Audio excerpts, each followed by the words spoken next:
2박 3일간의 필리버스터가 끝이 나면서 여야의 입법 대치가 마무리됐습니다. 하지만 남아있는 쟁점 현안 처리를 둘러싸고 여야 충돌이 예고되고 있는데요. 연말연시를 달굴 정치권 현안, 강성필 더불어민주당 부대변인, 정광재 전 국민의힘 대변인 두 분과 함께 짚어봅니다. 안녕하십니까? 안녕하세요. 예, 먼저 쿠팡 소식부터 좀 살펴보겠습니다. 이재명 대통령이 쿠팡 사태와 관련해서 범정부 장관회의를 소집을 했는데 외교 안보 라인까지 지금 소집을 했더라고요. 상당히 이례적인 거 아닙니까? 근데 이제 지금 쿠팡과 관련해 가지고 예. 이 국민적인 분노가 이례적이잖아요. 그렇죠. 그러니까 이제 쿠팡이 실질적인 이제 소유주는 이제 김범석 의장으로 이제 국적이 미국이잖아요. 예. 그러다 보니까 이제 미국 국적에 숨어가지고 본인이 170개국에 비즈니스 하고 있으니까 바빠서 한국 들어올 수가 없다. 국회에서 불러도 가지 않겠다라고 하고 있고, 또 우리 노동자들의 어떤 위험에 대해서는 사실 제대로 된 퇴직금도 지급하지 않고 있고, 예. 또 과징금도 쉽게 말해서 로비 비용으로 또 메꾸려고 하고 있는 이러한 기본적인 어떤 도덕적 회의에 대해서 국민적인 분노가 있기 때문에 예. 이재명 대통령께서 이거는 쿠팡만의 문제가 아니다. 이건 대한민국을 봉으로 보는 어떤 자본주의에 대해서 조금 철퇴를 가야겠다라는 국민적인 어떤 의지를 표현하신 거라고 생각하고, 그래서 이 기업에 대해서는 어떤 저승사자라고 하는 조사, 사국을 투입하겠다. 그리고 국제 공조도 필요하다면 요청할 생각이다라고 이 강력한 의지를 필요한 상태입니다. 그러니까 쿠팡의 대처를 보면 좀 이해가 가는 측면이 있긴 한데 지금 미국 트럼프 일개 행정부의 국가안보보좌관이 이 사태에 대해서 우리 정부 그리고 국회의 대처를 좀 비판하는 글을 올렸습니다. 이번 사안을 좀 외교 문제로 이제 키우는 모습이기도 한데 어떻게 보고 계세요? 사실 쿠팡이 이번 문제가 발생한 것도 문제지만 예. 그 이후에 대처하는 과정에서 보여준 태도, 예. 국민들에게 보였던 태도가 더 큰 문제라고 생각이 듭니다. 이런 그 문제가 발생하면 첫 번째는 사과가 있어야 되고, 그럼요. 그다음에 재발 방지를 위해서 어떤 노력을 하겠다라는 약속이 있어야 하고, 예. 마지막으로는 이번 그 사태로 인해서 피해를 본 사람들에 대해서 어떻게 보상을 하겠다, 이런 게 있어야 하는데 첫 번째 단계부터 제대로 진행되지 않고 있는 것 같아요. 예. 근데 그런 자신감의 바탕에 지금 얘기하신 것처럼 김범석 의장이 미국 신분이고, 예. 또 그 쿠팡도 미국에 상장이 돼 있는 회사잖아요. 그러니까 이런 문제를 한국에서 아무리 뭐라고 하더라도 실효적인 타격감을 받지 않을 것이다라는 자신감이 있는 것 같아요. 지금 미국 트럼프 행정부에서 일했던 사람이 얘기하는 것도 결국에는 트럼프 그 과거에부터 쿠팡이 전방위적으로 미국 정치권에 대단히 로비를 해왔다는 건 아닙니까? 예. 그런 결과물인지는 모르겠습니다만 지금 이런 식으로 국민을 기망하고 또 국내에서 대부분의 매출을 올리는 기업이 이런 태도를 보이는 것은 대단히 부적절하다고 보고요.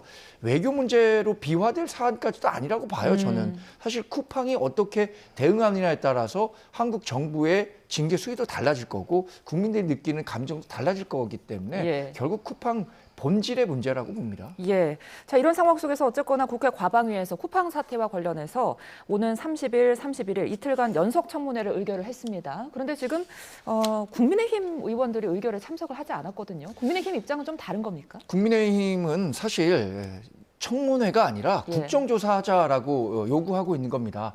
청문회보다 사실 국정조사가 한 단계 더 나아가서 그 실체적 진실을 규명할 수 있는 제도인데 지금 민주당이 추진하고자 하는 청문회가 과연 얼마나 실효적 이익을 얻을 수 있을까? 사실 청문회 계속 했어서 쿠팡 경영진들 불러다가 물어봤지만 예. 어떻게 됐습니까? 그냥 변증만 올리고 전 국민 영어 듣기 평가라는 평가만 받았던 거 아니에요? 그래서 국정조사를 이야기하고 있는 국민의힘에 대해서 왜 청문회에 이렇게 소극적으로 하느냐라는 공세는 맞지 않다고 보고요. 예. 국민의힘이 요구하고 있는 것처럼 민주당도 함께 국정조사를 통해서 쿠팡에 대해서 더 높은 강도의 제재를 논할 수 있는 그런 방안을 모색하는 게 좋지 않을까 판단합니다. 예, 쿠팡이 좀 태도를 전향적으로 바꿨으면 좋겠는데 이렇게 계속 대치를 이어가다가 혹시나 행여나 한미 무역 협상에서 좀 어떤 변수로 작용하지 않을까 이런 우려도 나오고 있는 것 같아요. 그렇다면은 우리 정부와 정치권이 어떻게 대처를 해야 될까요? 일단 저는 개인적으로 이 쿠팡과 관련된 이 문제가 한미 관세 협상까지 저는 이 어떤 타격을 줄 거라고 생각하지는 않습니다. 예. 근데 이제 물론 그런 위험성이 있는 우려가 있는 게 뭐냐면 지금 보도를 보니까 쿠팡이 지난 뭐 4, 5년 동안 로비를 위해서 쓴 비용 지출이 150억이라고 하더라고요. 예. 그러니까 어마어마한 자금을 투입해가지고 정관계에 계속해서 로비를 하고 있기 때문에 혹시라도 어떤 한미 관세 협상과 관련해가지고 그래서 트럼프 일기 때 국가안보 보좌관 했던 이런 분들에까지 로비를 했기 때문에 이분들이 또 한국에 대해서 부정적인 메시지를 낸 것이 아니냐라는 우려가 있지만 사실 한미 관세 협상과 관련해가지고 만약에 미국 측에 부당한 어떤 움직임이 보인다면 사실 대한민국 국민들이 쿠팡에 대해서 불매 운동을 벌일 거예요. 예. 그렇게 되면 쿠팡의 매출 90%가 국내에서 대한민국에서 발생하고 있기 때문에 쿠팡으로서는 오히려 더 큰 화를 입을 거라고 생각하기 때문에 저는 한미 무역 협상의 변수까지 되는 그런 일은 일어나지 않을 거라고 생각합니다. 알겠습니다. 자, 이번에는 국회로 좀 더 들어가 보겠습니다. 여야의 핵심 쟁점이었죠. 지금 내란 전담 재판부 설치법 그리고 정보통신망법 개정안이 민주당 주도로 처리가 됐습니다. 여야 입장이 굉장히 이 부분에 대해서 엇갈리고 있는데 야당에서 지금 어떻게 보고 계십니까? 여당은 본인들이 추진하는 법안이 예. 절대선이라고 생각하고 그것에 대해서 본인들의 주장을 국민들에게 전달하려고 하는데 이건 사실 전문의 영역이라고 생각합니다. 예. 지금 내란 전담 재판부라든가 허위 조작 정보 처벌법에 대해서 가장 잘 알고 있는 법조계와 언론계에서 이거 다 위헌성이 있는 법안이다라고 얘기를 하고 있어요. 예. 그러면 법을 만들기 전에 충분히 위헌적인 내용이 무엇이 있는지 이런 부분들은 다 도려내고 그리고 이 법을 도입했을 때 실제로 없었을 때보다 무엇이 더 좋아지는지 이 부분에 대해서 설명을 더 해야 할 텐데 저는 그 부분과 관련해서는 민주당이 얘기하는 것에 대해 동의하기가 어렵습니다. 예. 내란 전담 재판부는 특히 대법원에서 지금 내란 전담 재판과 관련한 예규를 만들어서 위헌성이 없는 상태에서도 입법 취지가 충분히 반영된 그러니까 신속 집중 심리가 가능한 제도를 만들어냈는데도 그런데도 불구하고 본인들이 일방적으로 추진하고 있단 말이에요. 이미 법안이 통과됐죠. 예. 또 허위 조작 정보 처벌법과 관련해서는 국민의 기본권인 표현의 자유 또 언론의 취재 이런 것들을 굉장히 제한할 수 있는 겁니다. 심지어 범여권과 굉장히 가까운 목소리를 내왔던 참여연대도 이 법 잘못됐으니 대통령이 제2요구권을 행사해달라 이렇게 요구하고 있는 것 아니겠습니까? 저는 결국에는 이제 국회에서는 공이 대통령실로 넘어갔는데 이재명 대통령이 제2요구권 행사해서 헌법적 가치를 지키는 대통령다움 이런 것들을 보여줬으면 하는 바람을 갖고 있습니다. 예, 이제 내란 전담 재판부 관련해서는 수정안이 의결되긴 했지만 야권에서는 지금 정 대변인님 지적하신 것처럼 위헌 요인을 계속해서 지적을 하고 있거든요. 이렇게 되면은 이제 위헌 법률 심판 제청 가능성이 좀 커지고 있는데 이런 우려에 대해서는 어떻게 보세요? 일단 이제 대법원의 예규와 지금 민주당의 수정안이 이제 거의 비슷하다고 이제 평가를 하고 있죠. 예. 그런 상황에서 그러면 내란 전담 재판부가 설치가 돼서 내란 전담 재판부에서 이 내란의 공범이나 주범들이 재판을 받게 되는데 이분들이 위헌 법률 심판을 제청한다고 하면 그 해당 재판부에서 이것을 헌법재판소에 제청을 해야 되거든요.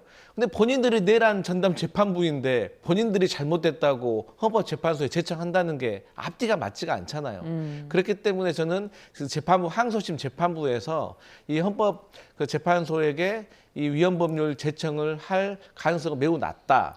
그렇게 되면은 사실 이제 지연되지는 않고요. 그럼에도 불구하고 뭐 윤석열 전 대통령 측에서 그러면 헌법 소원이라도 하겠다라고 하면 그때는 이제 뭐 헌법재판소에서 헌법의 위헌인지 합헌인지에 대해서 이 판단은 하겠지만 그런다고 해서 재판이 중단되지는 않습니다. 예. 그리고 지금까지 이제 대법원 예규와 관련해 가지고 민주당 안이 비슷하긴 하지만 그럼에도 조금 차이가 있는 것들이 일단 영장 전담 재판부가 민주당 안에는 있거든요. 이 영장 전담 재판부가 압수수색이나 구속영장이나 통신영장이나 이런 수사의 가장 핵심이 되는 기초 단서를 찾을 수 있는 부분이기 때문에 이 부분에 있어서 우리가 지금까지 2심 재판부나 영장 전담 재판부에서 제대로 된 판결을 못 받았다고 생각을 하고 있기 때문에 예. 이 부분에 있어서 공정하게 이루어질 것이다라는 기대를 하고 있습니다. 그리고 지금 이제 뭐 가짜 뉴스 근절법이라고 우리가 소위 부르고 있잖아요. 예. 여당이든 야당이든 지금까지 계속해서 가짜뉴스 근절합시다라고 외치고는 있지만 법을 안 만들었잖아요. 그런데 지금까지 우리가 이제 기존의 레거시 미디어라고 하잖아요. 사실 이런 부분을 겨냥해서 한 게 아니에요. 이거는 사실상 저는 개인적으로 유튜브, 그러니까 이게 레거시 미디어를 넘어가지고 유튜브의 점유율이 지금 커지고 있는 상태에서 예. 뭔가 제대로 된 제재와 원칙이나 이런 것들이 없기 때문에 사실 가짜 뉴스가 판치고 있거든요. 그래서 우리 YTN만 하더라도 여기서 하고 있는 방송에 대해서 뭔가 잘못된 내용이 있으면 또 심의 부서에서 제재를 해주잖아요. 예. 근데 유튜브 같은 경우는 그런 기능이 없잖아요. 그래서 이런 기능에 대해서 이제 보완을 하자는 거고, 결국에 이게 문제가 있다고 하면 수사하고 조사해가지고 기소한다고 하더라도 법원에서 판단을 하는 이 과정이 있는 것이고, 이러한 것들이 허위인지 조작인지 판례가 쌓이다 보면 저는 법이 더 완전성이 더 기해질 거라고 생각을 합니다. 예. 근데 지금 말씀하신 영장 전담 재판부를 그러면 민주당이 추진하고자 하는 내란 전담 재판부 법안에 왜 넣었는가? 원인은 간단합니다. 특검에서 신청했었던 영장, 구속영장들이 기각되는 경우가 굉장히 많았습니다. 근데 그것은 반대의 뜻으로 본다면 특검이 구속영장을 청구하는 데 있어서 굉장히 무리한 구속영장을 청구한 것은 생각 안 하고 사법부에서 이거 일방적으로 다른 편을 든 거 아니냐. 본인들이 원하는 편에 대한 결과가 나오지 않았기 때문에 이런 전담 재판부를 구성한다고 하는 그 입법 취지 자체가 굉장히 위헌적이라는 거예요. 또 이 조작 정보와 관련해서 가짜뉴스 근절하는 거 중요하죠. 그러나 그 법을 만듦으로 인해서 발생할 수 있는 다양한 부작용들에 대해서 먼저 걱정했어야 한다고 생각합니다. 예. 그것이 지금 기자협회를 중심으로 하는 언론단체 5단체가 모두 이 법안에 대해서 반대하고 있는 이유거든요. 예. 그래서 이런 법을 만들 때는 굉장히 정치하고 다양한 전문가들, 특히 이 종사자들의 의견이 많이 반영돼야 되는데 지금 민주당은 본인들이 만드는 것만 딱 맞는 거예요. 이런 식으로 밀어붙이는 게 그 국회에서 다수 의석을 갖고 있기 때문에 가능한 일인데 이런 부분에 대해서 분명한 경고의 목소리가 필요하다고 생각합니다. 그러니까 지금 국민의힘뿐만이 아니라 일부 야권에서도 이 정보통신망법 개정안에 대해서 우려가 나오고 있는 게 표현의 자유를 침해할 수 있다 이런 부분이거든요. 이런 부작용에 대한 대안은 충분하다고 보십니까? 그러니까 이제 제가 앞서 말씀드렸지만 가장 큰 핵심 쟁점 사항이 뭐냐면 이 허위인가, 예. 조작인가, 그러니까 단순 실수인가, 의도적인가 이런 문제인 거거든요. 근데 제가 앞서 말씀드렸지만 이 기존에 어떤 잡혀 있는 방송사라든가 신문사라든가 이런 기존의 레거시 미디어 같은 경우는 자체적으로 이런 그 어떤 필터링을 하는 작용을 할 수 있는 그 제도가 좀 보편화되어 있지만 지금 우리가 알다시피 뭐 유튜브 같은 거 보면 사실 검증되지 않은 분들이 나와서 검증되지 않은 팩트인 것처럼 얘기하고 또 이런 것들에 대해서 많은 사람들이 조회를 하고 클릭을 하고 공유를 함으로 인해서 이게 순식간에 전파되는 속도도 기존의 미디어보다 훨씬 속도가 빠르거든요. 예. 그렇기 때문에 이 부분에 있어서 피해받은 사람도 분명히 있고 여기에 대해서 제재하고 정비를 하고 원칙을 써야 된다는 또 이 어떤 여러 가지 목소리들이 있는 겁니다. 예. 그리고 이제 뭐 지금 국민의힘에서는 뭐 예를 들어서 참여연대에 대해서 참여연대도 여기에 대해서 지적을 하지 않느냐라고 말을 하는데 저는 이런 말 들으면 좀 우스워요. 왜냐? 아니 본인들이 언제부터 참여연대에 대해서 그렇게 얘기를 존중했습니까? 그럼 과거에 참여연대가 했던 말에 대해서는 다시 또 맞다고 할 겁니까? 이럴 때만 참여연대 하는 것은 저는 앞뒤가 맞지가 않다고 생각하고 예. 어쨌든 법이라는 것은 시대를 뒤따라가고 그 시대를 뒤따라가는 과정에서 잘못된 점이 있으면 보완이 되기 때문에 저는 이러한 법들은 필요하고 어떤 개선의 시작점이 될 거라고 생각합니다. 예. 이 법안들 처리를 하면서 연일 이어진 필리버스터의 의장단의 피로감도 커지고 있는데요. 우원식 국회의장이 작심 발언을 내놨습니다. 화면으로 만나보시죠. 어제 제가 4시에 의장이 사회교대를 하던 시간에 본회의장 의석에는 2분의 의원만 있었습니다. 이런 비정상적인 무제한 토론은 국민들 보시기에도 너무나 부끄럽고 너무나 창피합니다. 양 교섭단체 대표께서는 이것을 개선할 방안을 내어주시기 바랍니다. 네, 지금 같은 비정상적인 무제한 토론은 부끄럽고 창피하다. 우원식 의장이 지금 굉장히 작심 발언을 쏟아냈습니다. 어떻게 보셨어요? 이런 필리버스터 정국이 왜 연출되고 있는가에 대해서 먼저 한번 살펴볼 필요가 있을 것 같습니다. 이것은 민주당이 입법권을 독점하고 있기 때문에 이 입법권을 전횡하는 데 따른 문제입니다. 그것에 대한 방어적 차원에서 필리버스터가 행사되고 있는 거지 민주당이 잘하고 있는데도 필리버스터를 하겠다는 건 아니거든요. 저는 우원식 의장이든 국회 부의장, 이하경 부의장 이 필리버스터를 진행하는 과정에서 뭐 물리적, 신체적 노고 인정할 수밖에 없다고 생각합니다. 예. 그런데 그에 앞서서 우 의장이 과연 국회를 운영하는 데 있어서 얼마나 정말 중립적으로 해왔는가, 당적을 초월해서 민주당이 올리는 법안에 대해서 여야가 충분히 수기하고 그 다음에 합의한 법안을 만들어 와라 이렇게 얘기하지는 못할 망정 민주당이 올리는 법안마다 속속 다 이렇게 안건을 상정해 주니까 필리버스터 정국이 연출되는 건데 그에 대한 부분에 먼저 의장도 본인의 그 국회 의사 진행과 관련해서는 돌아볼 대목이 있다고 판단합니다. 예, 뭐 지금 필리버스터 전국이라고 해도 뭐 과언이 아닐 정도인데 그러면서 이제 민주당이 필리버스터 요건을 좀 제한하는 법안을 추진하고 있습니다. 다음 이제 본회의에서 최우선으로 처리하겠다는 방침인데 문제는 지금 뭐 민주당의 입장에 거의 동의를 해오던 조국 혁신당에서도 이 부분에 대해서는 반대를 하고 있거든요. 이렇게 되면은 좀 처리가 쉽지 않을 것도 같은데요. 일단 이제 뭐 국민의힘에서 필리버스터와 관련해서 우원식 의장이 지적한 것에 대해서 근본적인 원인에 대해서 좀 생각을 해봐라 이런 식으로 예. 주장을 하시는데 사실 국회에서 여야의 갈등이 뭐 올해 연도 처음 생긴 것도 아닌 과정에서 뭐 근본적인 원인 따지면 한도 끝도 없죠. 그래서 이 현상에만 좀 집중해가지고 말씀을 드리고 싶은데 사실 필리버스터라는 것이 사실 이제 국회의원들은 돌아가면서 하는 거지만 이 국회의장단이 사회 보는 것은 단 3명이서 돌아가면서 하는 거거든요. 예. 저도 과거에 국회의장단 보좌관을 해봤습니다만 그때도 국민의힘 출신 국회 부의장이 사회를 거부했어요. 그래서 의장과 부의장 둘이서 사회를 봤거든요. 보통은 3명이서 4시간씩 돌아가면서 봅니다. 예. 그렇기 때문에 한 번 4시간 보고 나면 8시간의 휴식을 취할 수가 있어요.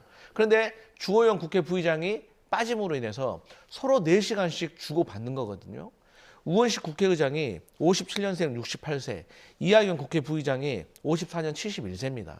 제일 젊은 주호영 60년생 65세가 빠져 있어요. 그러다 보니까 얼마나 국회 의장단의 피로도가 커지겠습니까? 예. 이러면 제대로 된 사회 볼 수 있습니까?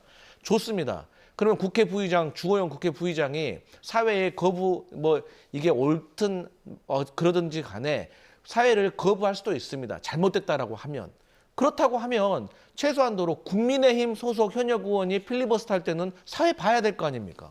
민주당이나 다른 당이 할 때는 거부한다고 쳐요. 100번 양보해서. 근데 왜 국민의힘 의원이 얘기할 때도 사회를 거부하는 겁니까? 이건 앞뒤가 맞지가 않아요. 그래서 예. 권한만 누리고 책임을 회피하는 겁니다. 그래서 저는 이 부분이 정말 잘못됐다는 점을 거듭 말씀드리고 예. 조국 혁신당까지 반대하는 거에 대해서는 저는 좀 고민해 볼 필요는 있다고 생각합니다. 그런데 어쩔 수 없이 태생적으로 조국 혁신당도 소수 정당이기 때문에 그런 얘기를 한 것 같고 저는 최근에 국민의힘 장동혁 대표가 24시간 필리버스터를 했어요. 예. 국민의힘 의원도 20명이 안 돼요. 107명이나 있는데 이거 큰 문제 있는 거 아닙니까? 이 필리버스터를 하는 거는 야당이 국민들께 결기를 보여주는 건데 국민의힘 의원들은 어땠습니까? 잠자고 옆에서 자는데 깨우지도 않아요. 그리고 자리도 비우고 이런 모습을 계속해서 국민들이 보고 있는데 필리버스터에 대해서 무조건적으로 근본적인 원인을 생각해라라고 하면 국민들이 동의하겠습니까?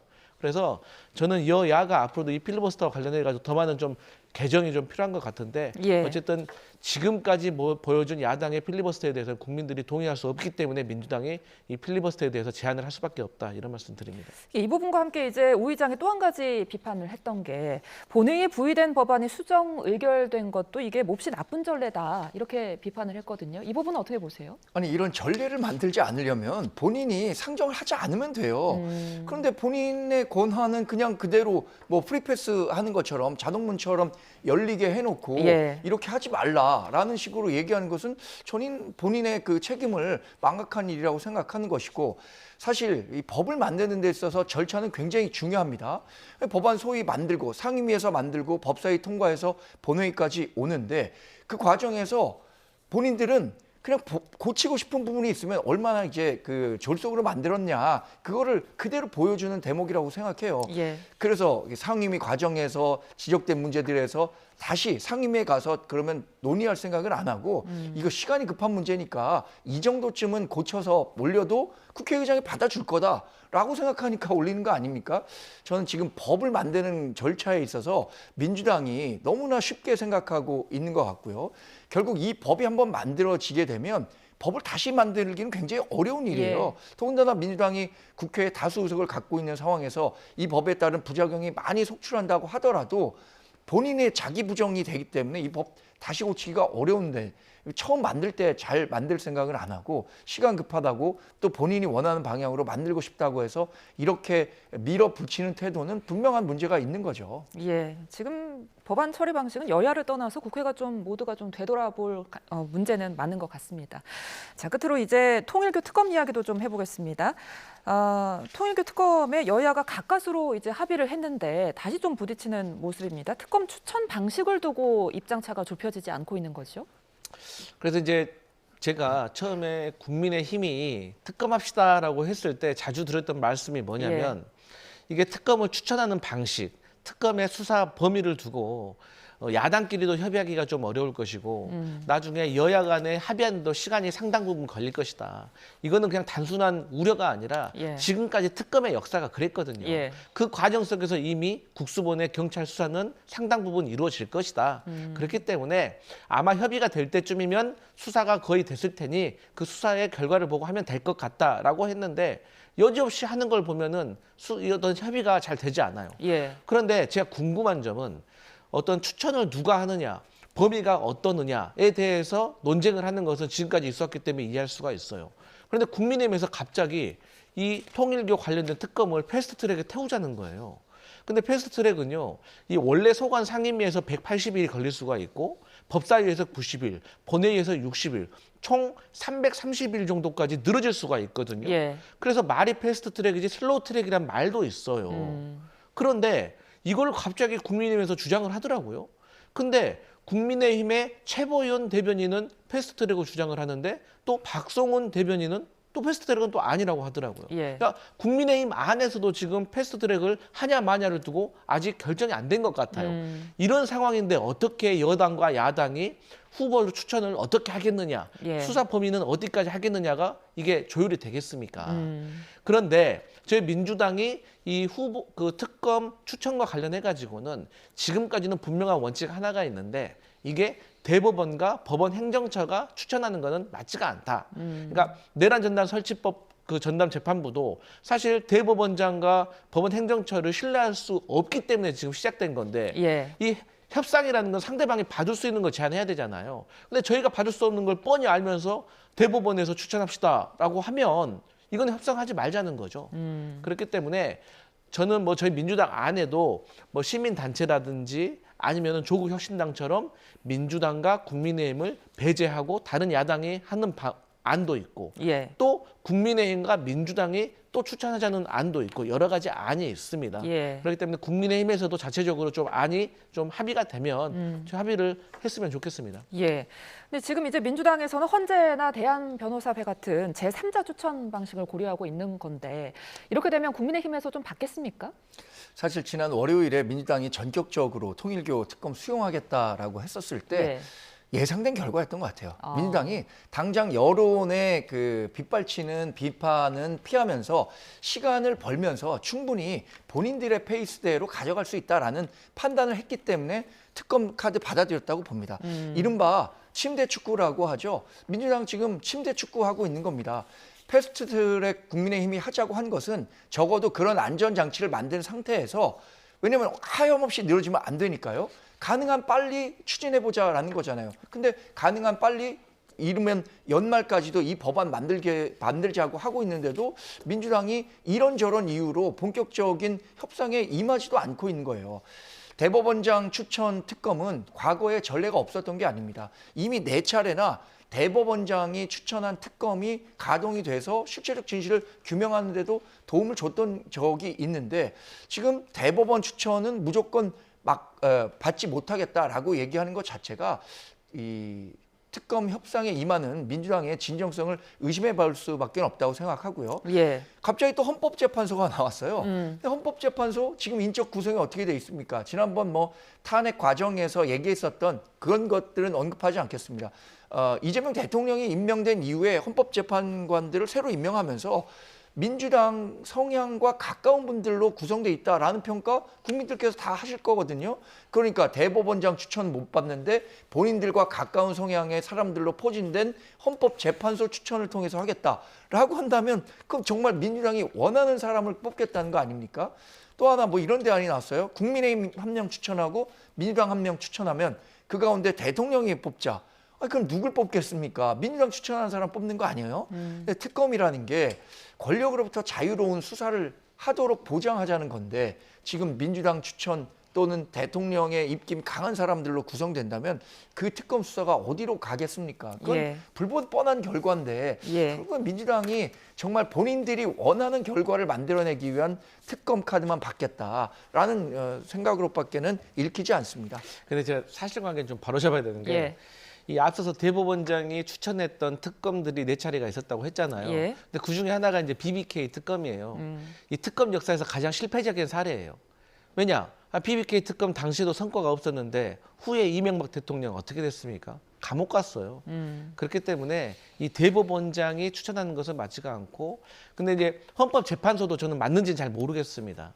하지만 그럼에도 불구하고 헌법재판소에서는 윤석열 전 대통령이 임명했던 헌법재판관들도 전원일치로 윤석열 전 대통령을 파면했잖아요. 예. 그런 어떤 나름대로의 공정성이 있기 때문에, 그래서 우리 대변인께서 말씀 주셨던 것처럼 저는 여러 가지 안들이 나와 있는데 그 안들 중에서 다 맞는 것은 조금 없는 것 같아요. 그래서 조금 더 협의를 하는 과정이 필요할 것 같습니다. 예, 특검 추천 방식, 여야가 과연 협의를 이뤄낼 수 있을지 좀 지켜봐야 할 것 같습니다. 지금까지 강성필 더불어민주당 부대변인, 정광재 전 국민의힘 대변인 두 분과 함께했습니다. 고맙습니다.